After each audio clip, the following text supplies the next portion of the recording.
BNP chairperson Begum Khaleda জিয়ার রাজনৈতিক উপদেষ্টা আমানুল্লাহ আমান বলেছেন, বিএনপির ভারপ্রাপ্ত চেয়ারম্যান তারেক রহমান শীঘ্রই দেশে আসবেন, এসেই তিনি নির্বাচনী প্রচারণায় অংশ নেবেন। বিকেলে কেরানীগঞ্জে রোহিতপুর ইউনিয়ন বিএনপির কার্যালয়ে রোহিতপুর ইউনিয়ন কেন্দ্র কমিটির সাথে এক মতবিনিময় সভায় প্রধান অতিথির বক্তব্যে আমানুল্লাহ আমান এসব কথা জানান। তিনি বলেন, তারেক রহমানের নেতৃত্বে নির্বাচন হবে, সেই নির্বাচনে যে সরকার গঠন হবে সেই সরকার হবে খালেদা জিয়ার সরকার, তারেক রহমানের সরকার ও জাতীয় সরকার। এ সময় তিনি অভিযোগ করেন, একটি দল ভোট দিলে জান্নাতে যাওয়ার কথা বলে বিভ্রান্তি ছড়াচ্ছে। বিভ্রান্তিতে পা না দিতে জনগণের প্রতি আহ্বান জানান বিএনপির এই নেতা।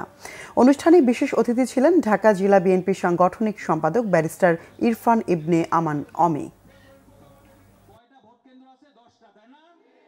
তারেক রহমান খুব দ্রুত আগামী মাসে আল্লাহর রহমতে বাংলাদেশে আসবে।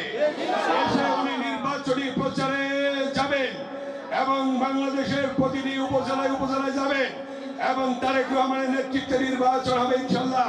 সেই নির্বাচনে যে সরকার হবে সেই সরকার হবে খালেদা জিয়ার সরকার, সেই সরকার হবে তারেক রহমানের সরকার, সেই